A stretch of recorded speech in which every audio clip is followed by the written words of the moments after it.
Hello students, this is Tantre sir physics classes. फ़िलहाल हम rotational dynamics कर रहे हैं नीट और आईआईटी स्टूडेंट्स के साथ। और लास्ट लेक्चर्स में एंगुलर मोमेंटम मैंने आपको एक्सप्लेन किया, रोटेशनल एंगुलर मोमेंटम भी और ट्रांसलेशनल एंगुलर मोमेंटम भी। आज मैं आपके साथ डिस्कस कर रहा हूँ torque. Torque is you see rotational effect of a force. एक फोर्स ऐसा होता है जो किसी सिस्टम पर एक्ट जब होता है वो उस सिस्टम को रोटेट करने की कोशिश करता है, लेकिन all the forces can not do that.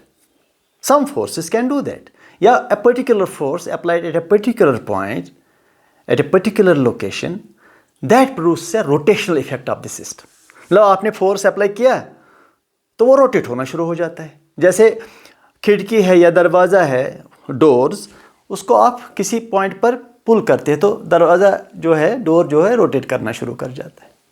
और अगर यही फोर्स आप वो एक्सिस, जिस एक्सिस के इर्द गिर्द वो डोर रोटेट करता है, अगर आप फोर्स उसी एक्सिस पर अप्लाई करोगे तो उतना ही फोर्स कुछ रोटेशन नहीं करेगा। मतलब फोर्स भी किसी खास पोजीशन पर अप्लाई करके ही रोटेशन क्रिएट करता है। तो जो फोर्स रोटेशन क्रिएट करता है किसी सिस्टम में, एंगुलर मोमेंटम को चेंज करता है या एंगुलर एक्सेलरेशन प्रोड्यूस करता है इस सिस्टम का, उसको कहते हैं उस फोर्स ने टॉर्क प्रोड्यूस किया। That's all. All the forces can not produce torque. Torque depends on certain factors. Sometimes you apply very less force, but more rotational effect can be created. Sometimes you apply more and more force, but it will not create as much of rotational effect as any other force. Therefore, it deserves a definition, a mathematical definition for torque. लेकिन torque के लिए ज़रूरी मैं यह आपको बताऊंगा, forces होनी चाहिए। There must be some force around which will create that torque. So the definition is something like this. Torque.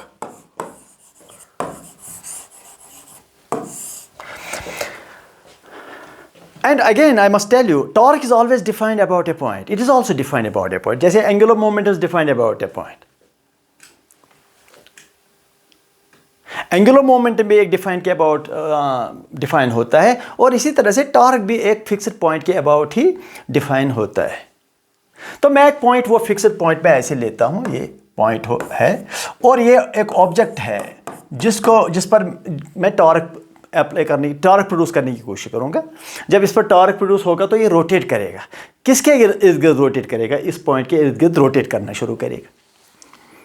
अगर पहले रोटेट नहीं भी कर रहा था इस पॉइंट के, अपने एक्सिस के इर्द गिर्द नहीं, इस पॉइंट के इर्द गिर्द, अगर पहले नहीं भी रोटेट कर रहा था इस पॉइंट के इर्द गिर्द, अब रोटेट करना शुरू करेगा अगर मैं इस पर टॉर्क क्रिएट करूंगा।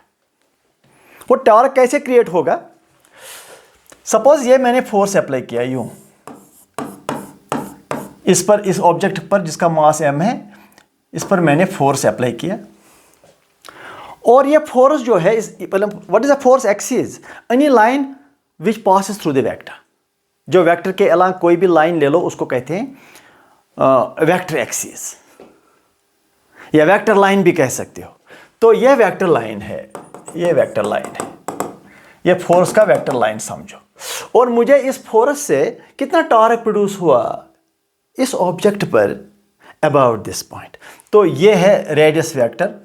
ऐसे पहले मुझे चाहिए ये जो फोर्स और ये रेडियस वेक्टर है, radius vector define the position of an object with respect to the fixed point. ये रेडियस वेक्टर ही ऑब्जेक्ट का पोजीशन डिफाइन करता है अबाउट द फिक्स्ड पॉइंट, कितना दूर है वहां से, किस डायरेक्शन में है, इसीलिए रेडियस वेक्टर। अगर ऑरिजिन से ये रेडियस वेक्टर हमने डिफाइन किया तो यही रेडियस वेक्टर कोऑर्डिनेट में तब्दील हो सकता है। This radius vector is x, y and z, means it is r is equal to this radius vector ix plus jy plus kz।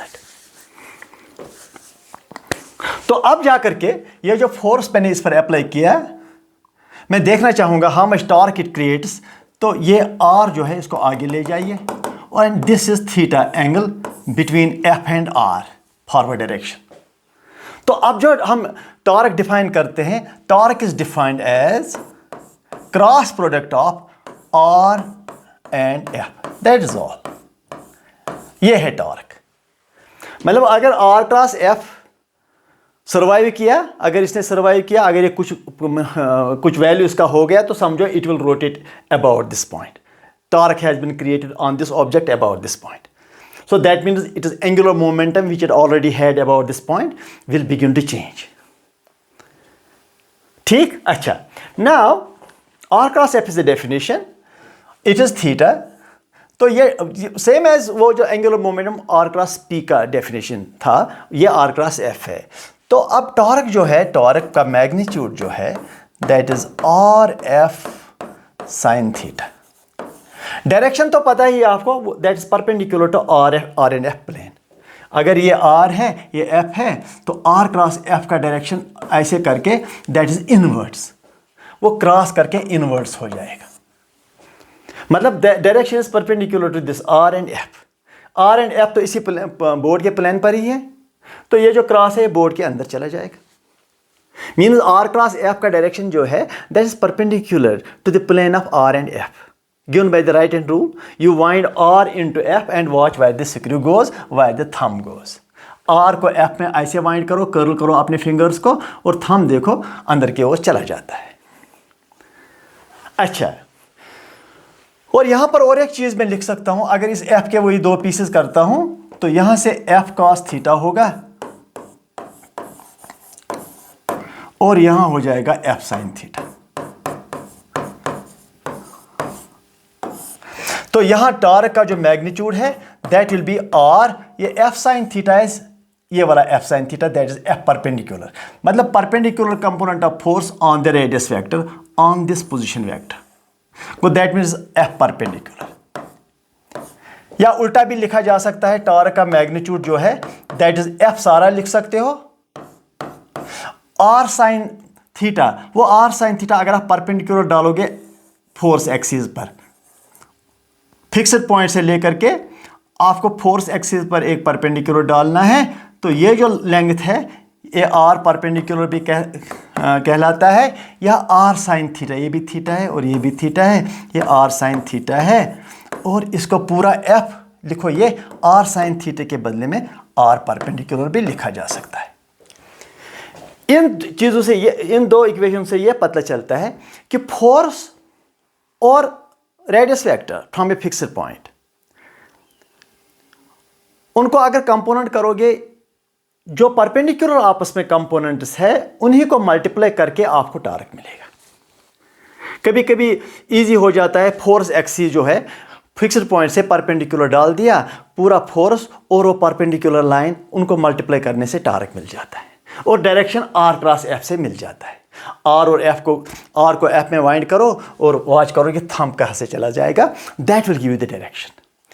And students must know what if A cross B का direction क्या होता है। ए cross B वही है जो यहाँ are cross F है, तो direction of A cross B is the direction perpendicular to A, perpendicular to B and perpendicular to the plane in which A and B lies. A and B यहाँ R और F जिस plane में लाई करते हैं, उस plane को perpendicular डालना है। परपेंडिकुलर दो किस्म के हो सकते हैं, इनवर्ड एंड आउटवर्ड। ये प्लेन अगर है तो परपेंडिकुलर ए भी हो सकता है और नीचे की ओर भी हो सकता है। आपको देखना है कौन सा परपेंडिकुलर आपको चाहिए, दैट इज गिवन बाय, जब आर को एफ में वाइंड करो तो वो परपेंडिकुलर कभी इनवर्ड्स होता है, कभी आउटवर्ड्स होता है, कभी अप कभी डाउन, वो आपको पहले प्लेन देखना होगा। प्लेन कौन सा, आर और एफ का प्लेन अच्छी तरह से देखना पड़ेगा, through imagination, through mental eyes. तो फिर जब आपने देख लिया आर और एफ में कौन सा प्लेन है, तब जाकर परपेंडिकुलर ही डालना है, तो वो आपको डायरेक्शन देगा टॉर्क का। अच्छा, तो इट इज आर, और लास्ट में यही है कि आर और एफ को मल्टीप्लाई ही करना है, सिंपल मल्टीप्लाई करना है, क्रॉस को जाने दो फिलहाल, सिंपल मल्टीप्लाई करना है।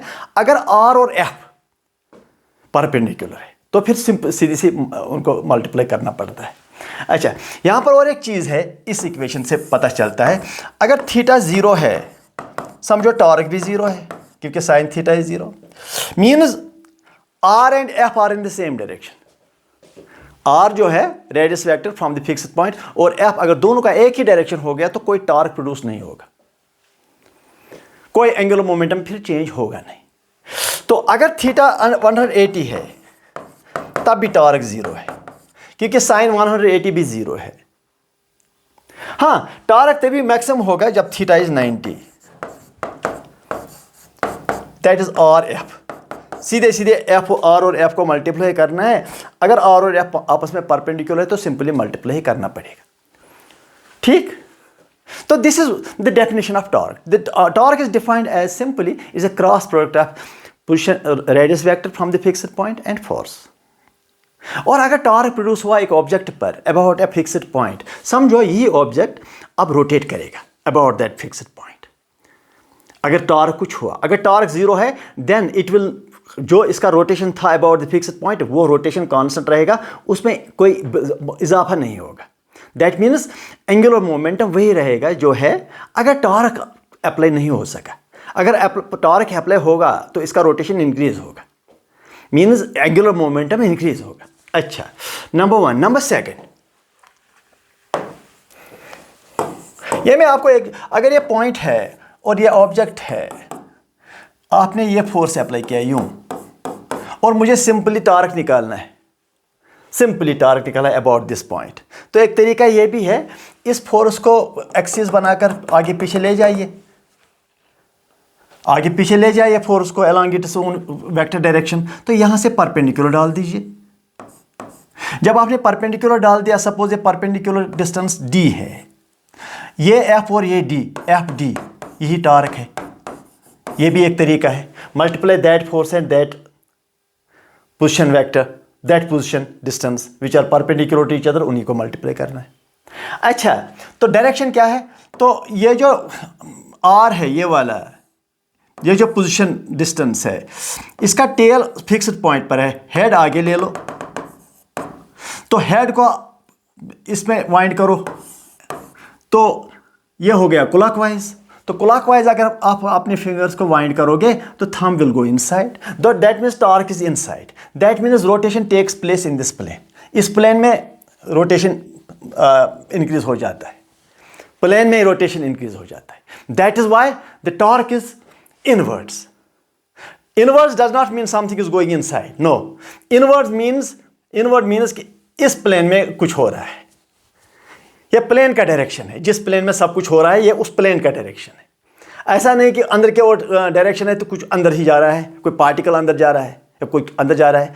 तो इसका डायरेक्शन मतलब ये है कि something is happening in this plane, rotation is causing in this plane. अगर ये प्लेन ऑफ द पैनल है, बोर्ड है, तो something is happening in the panel of the board and direction we assign, it is an assign direction, assign we say it is inwards. तो ये एक तरीका है, बहुत ही आसान और बहुत ही सक्सेसफुल तरीका है ये, कि इस पॉइंट से लेकर के फोर्स एक्सिस पर एक परपेंडिकुलर डाल दो, फिर इसको इसके साथ मल्टीप्लाई करो। या कभी कभी ये भी होता है कि फोर्स के 2 कंपोनेंट करो, जो कंपोनेंट पोजीशन वेक्टर को परपेंडिकुलर है मल्टीप्लाई करके निकालो answer. Third, have a look. अब ये जो टॉर्क है, torque is equal to R cross P, R cross F, sorry.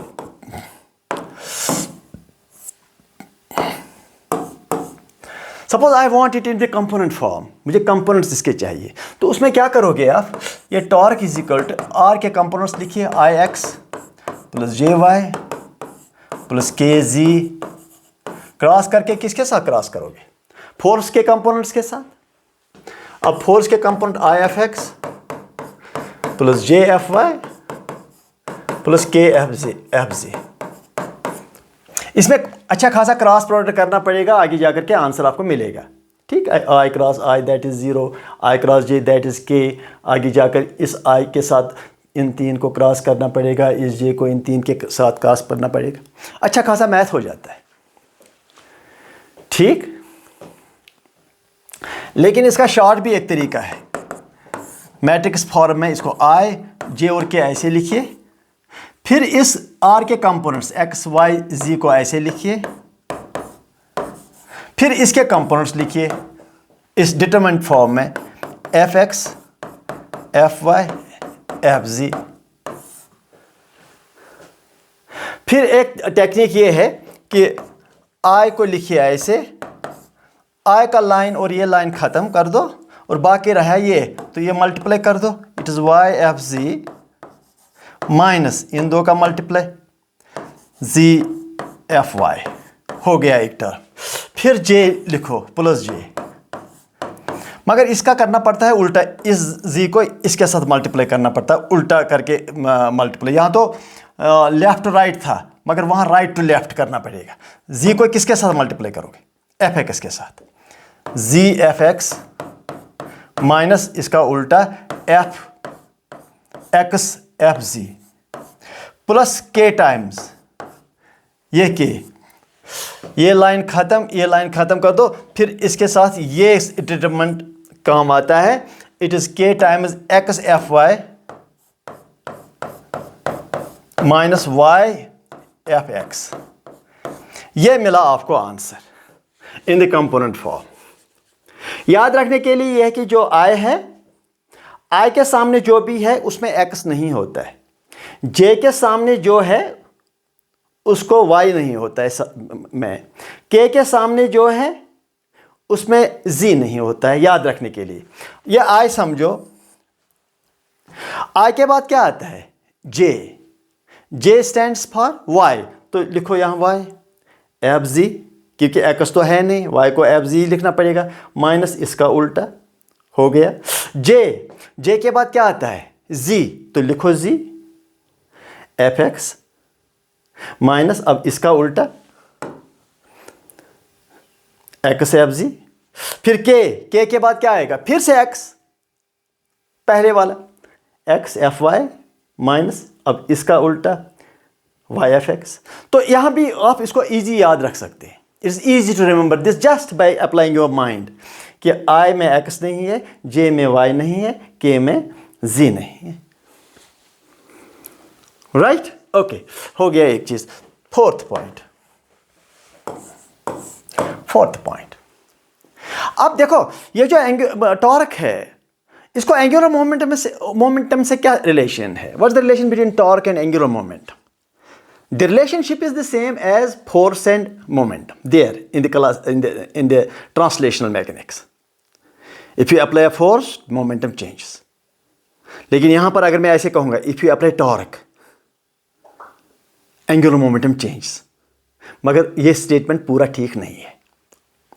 जैसे वहां अप्लाई फोर्स, मोमेंटम चेंजेस, यहां मैं कहूंगा apply torque on an object, angular momentum changes. ये स्टेटमेंट पूरा ठीक नहीं है, although it is almost correct but is not as correct as that is.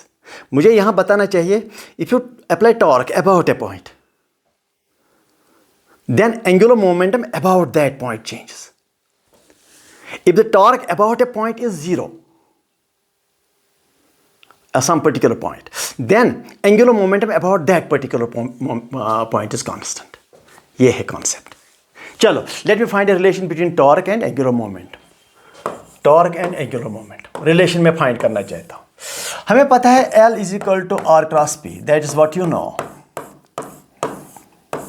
ऐसे कुछ, ठीक? अब मैं दोनों साइड से डिफरेंशिएट करता हूँ. Let me see what happens. dl by dt is equal to, करो इसको डिफ्रेंसिएशन, पहले आर को डिफ्रेंशिएट करो फिर पी को, it is D R by D T cross P, ऐसे ही लिखना होगा. इसका किया डिफ्रेंशिएशन, ये ऐसे ही लिखा. अब प्लस इसको ऐसे ही लिखो, क्रॉस करो D P by D T.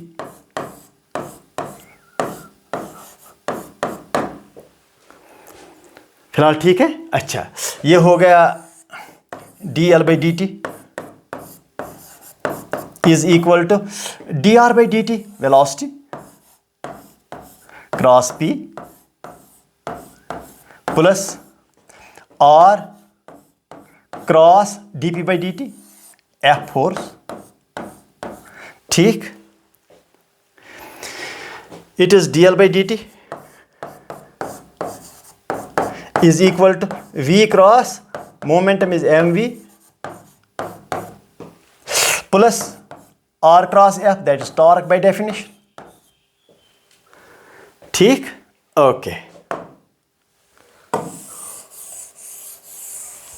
Okay okay okay. Now dl by dt is equal to, ये हो गया 0। क्यों? मास बाहर आएगा क्रॉस है, क्योंकि ये स्केलर है, क्रॉस v हो जाएगा, प्लस होगा torque. Is that right? Yes yes.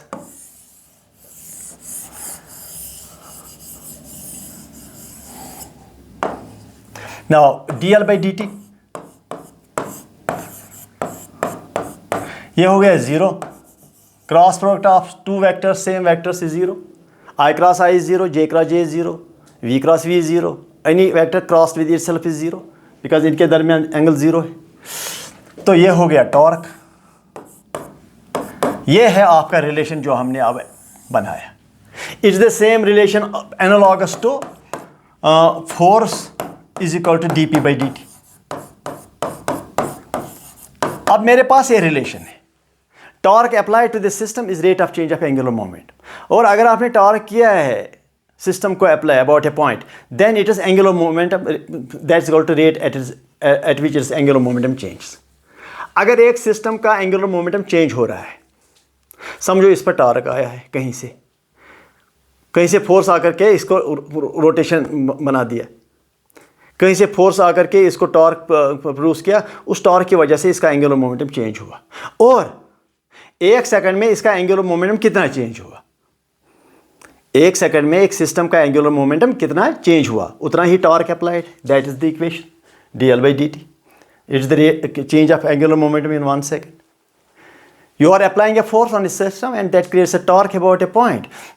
समझ लो इस सिस्टम का अब एंगुलर मोमेंटम चेंज होगा। 1 सेकंड में इस सिस्टम का एंगुलर मोमेंटम कितना चेंज हुआ? That is the torque applied on the system. That's it. अच्छा, इस इक्वेशन को मैं आगे ले जाता हूं, देखते हैं इसे क्या क्या होता है। Torque is equal to dl by dt।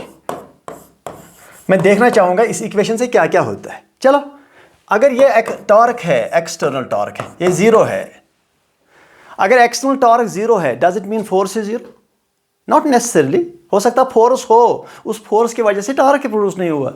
अभी हमने देखा torque is R cross F, R भी है एफ भी है, लेकिन उनके दरमियान एंगल थीटा 0 है, तो टॉर्क 0 हो गया। तो यहां मेंशन है टॉर्क इज 0। ऐसा मत समझो कि फोर्स इज 0। फोर्स हो सकता है, या अगर फोर्स 0 है तो फिर टॉर्क 0 है ही। लेकिन ऐसा होता है कि अगर फोर्स है तब भी कभी कभी टॉर्क 0 हो सकता है।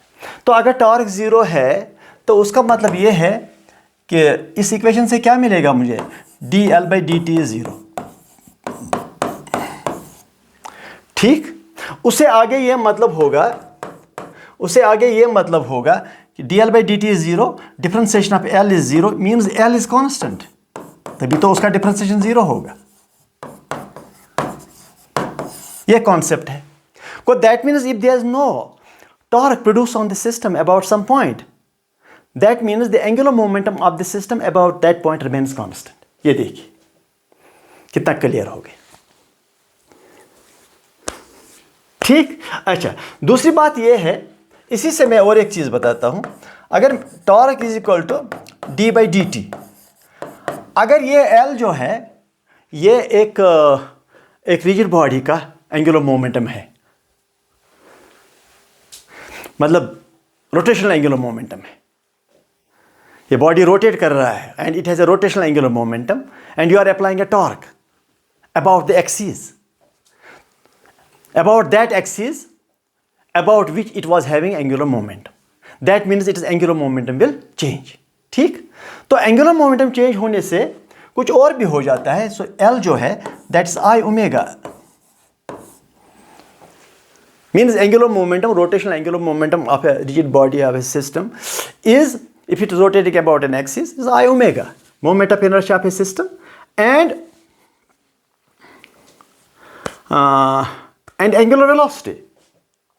तो इसका डिफरेंशिएट करने से क्या होगा कि अगर I कांस्टेंट है, in most of the cases moment of inertia is constant and is taken out of the differentiation.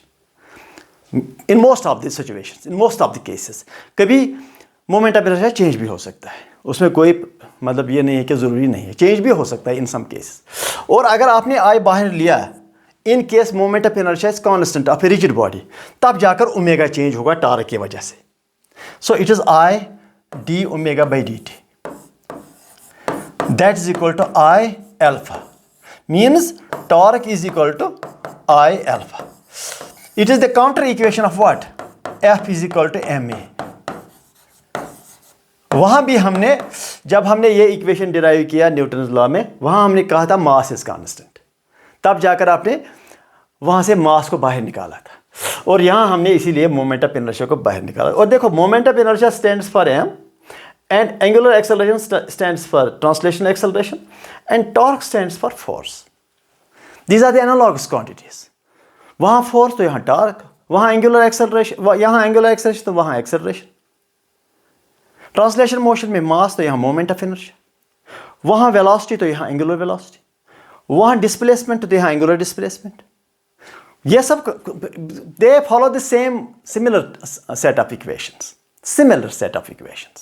So it will be very easy to do rotational dynamics if you have done that translational mechanics, kinematics. अगर आपने वो किया अच्छी तरह से तो ये easy हो जाता है. अच्छा, तो let's go ahead. Application number 1.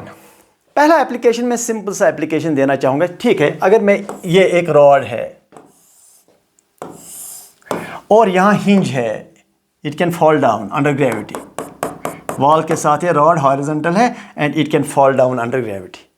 मुझे बताइए, ये जो हिंज है, ये पॉइंट है, इस पॉइंट के अबाउट कितना टॉर्क ग्रेविटेशन की वजह से? Gravitation acts downwards mg. और इस पॉइंट से लेकर के इस फोर्स एक्सिस तक कितना डिस्टेंस है? L/2. तो बताइए टॉर्क. अभी जो हमने कॉन्सेप्ट सीखा है, force at the shortest distance, perpendicular distance from the fixed point to the force axis, that is mg L/2. Answer, यही आंसर है इसका. मतलब ये रॉड जो है अब ये रोटेट करेगा. वजह इसलिए रोटेट करेगा क्योंकि टॉर्क प्रोड्यूस है इस पर. This torque has produced the rotation of the rod. The rod was like this. ठीक, it will do like this. It will rotate about this point. It is the fixed point. Second, easy. Second one. मेरे पास एक sphere बनाया मैंने, suppose arbitrarily बनाया. ये मैंने force लगाया. आया भी था ये क्वेश्चन, ऐसा नहीं कि मैं इतना ही आर्बिट्री बनाता हूँ. अच्छा, ये फोर्स को ऐसे ऐसे ऐसे आगे आगे आगे आगे आगे आगे लेकर के यहाँ एक पॉइंट O है, ये फोर्स है. बताइए इस स्फीयर का, ये सेंटर है, इस स्फीयर का torque, how much torque is produced on the sphere about this O, and how much torque is produced about this on this sphere about C. दोनों क्वेश्चंस है. बताइए आंसर. जरा थोड़ा सा सोचिए. Let me have a pause. Yes, think for a moment.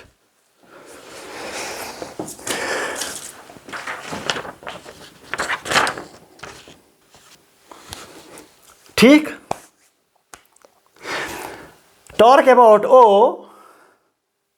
is 0 because it passes through the point O. Force passes this point O. And torque about C, try perpendicular on the force axis. Suppose ये D है तो FD is the answer. और direction D का tell यहाँ है, C पर आगे जाकर हेड बनाइए आप. तो इसको R समझो.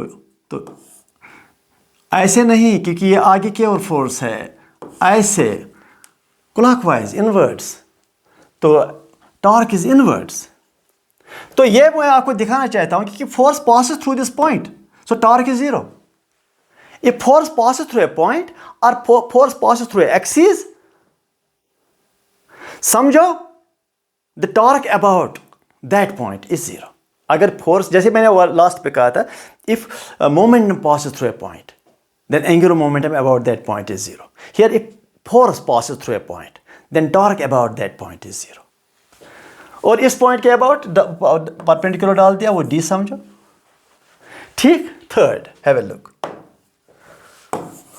अगर मेरे पास एक पॉइंट O है और ये ऑब्जेक्ट है, ये फोर्स आपने दिया, बताइए what is the torque. Force को पीछे एक एक्सिस के तौर पर ले लो, यहाँ से डाल दो परपेंडिकुलर, समझो ये A है, ठीक, और F A is the answer torque. और डायरेक्शन ये टेल है रेडियस वेक्टर का, और ये समझो इनवर्ड्स। फोर्थ,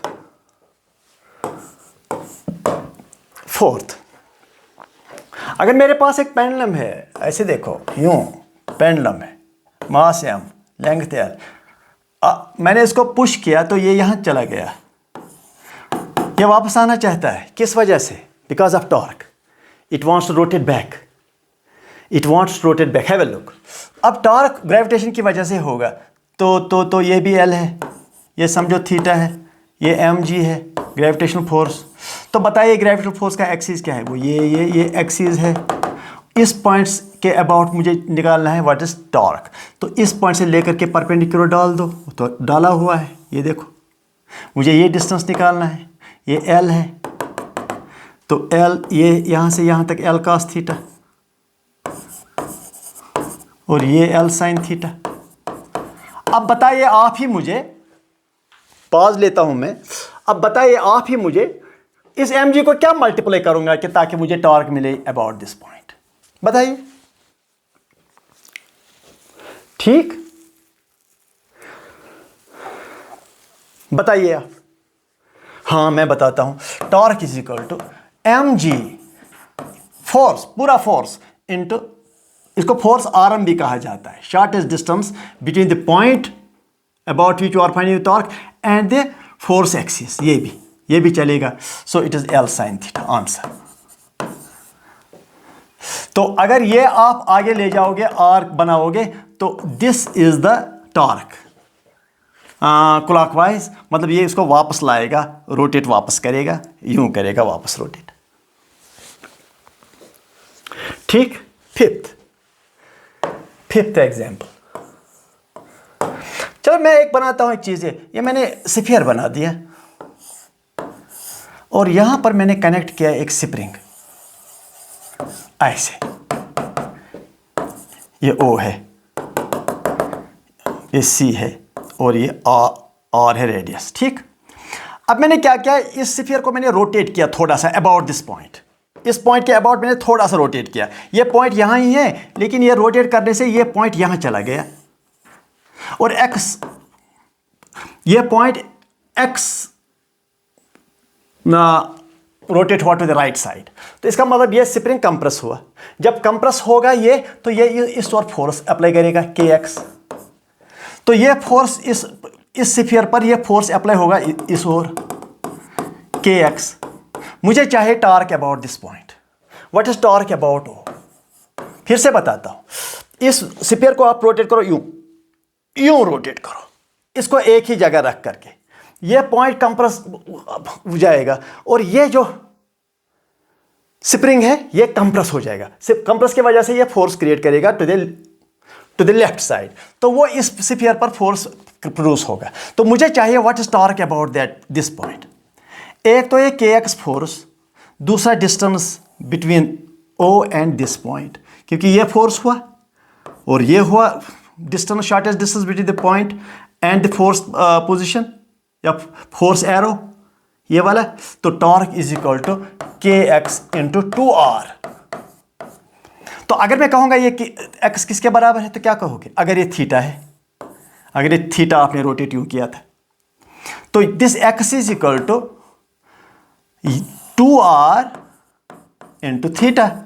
वो ज्योमेट्री से आपको पता चलता है कि 2r into this theta is this distance. ठीक, तो यहां पर torque is equal to 2rk into X, that is 2r theta. तो that is torque is equal to 4r square k theta answer.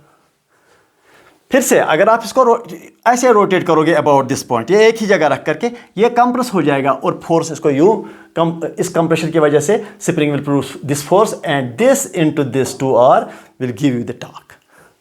ठीक, सिक्स्थ पॉइंट। शायद आपने पढ़ा भी होगा, when earth rotates around the sun, its angular momentum remains constant. And then you say angular momentum here is the same as here. And most of the students should know it, that when earth rotates around the sun, when it revolves around the sun, its angular momentum about the sun remains constant. तो अगर ये सन आप समझो और ये अर्थ है, ये सन का सेंटर है, टॉर्क निकालना है about the centre, earth rotates like this, ठीक। तो अर्थ सन इसको अट्रैक्ट यूं करेगा फोर्स से, और ये टेल समझो रेडियस वेक्टर का एरो ऊपर की ओर होगा, आर, टेल उसका आर का इधर है, तो ये आर है, ये एफ है, तो what is angle between them, 180, ठीक। फोर्स नीचे की ओर है, मतलब towards the centre of the earth, और आर उल्टा है, from sun to the earth, and force is from earth to the sun, attractive force. तो इस फोर्स की वजह से मुझे पता है torque, what is torque on the sun, oh sorry, torque on the earth, that is R cross F, as you know. What is theta, 180, ये तो हो गया 0। सो इसका मतलब gravitational force of this on the earth due to the sun does not create any torque about the center of the sun. अब ये नहीं कहना सर अभी आपने mg बनाया उससे टॉर्क प्रोड्यूस होता है, ग्रेविटेशनल फोर्स से टॉर्क प्रोड्यूस होता रहता है, but the gravitational force of the sun about the sun center, gravitational force created by the sun on the earth, the torque produced on the earth about the center of the sun, that is 0. जो सन ने अर्थ पर force create किया, ठीक, उस force की वजह से जो टॉर्क प्रोड्यूस होगा किस पर, अर्थ पर, about what, about the centre of the sun, point भी तो होना चाहिए, that is 0, therefore that is 0, therefore the angular momentum of the earth will remain constant because there is no torque, ठीक, okay. So these were few examples that I have discussed with you, but continue to watch my lectures. These are initial lectures, but finally we will end up with most complicated things which will help you to crack IIT, to crack JEE or to crack NEET exam. आप कहेंगे शायद कि sir ये और भी आगे हमें लेना चाहिए था, लेंगे आगे, लेकिन जब ये लेक्चर पूरे ख़त्म होंगे फिर हम एप्लीकेशन टेक्निक सिखाएंगे, फिर हम इस पर एडिशनल लेक्चर देंगे जिसमें हम PYQs, अपनी प्रॉब्लम्स जो मेरे जहन में है, जो किताबों में है, जो क्वेश्चंस आए हैं, जो आने वाले हैं, जो एक्सपेक्टेड क्वेश्चन सब करेंगे, लेकिन इसमें बहुत पेशेंस की ज़रूरत है, कंसिस्टेंसी की ज़रूरत है। तो I hope that you watch my lectures and get benefited to qualify exam. Thank you.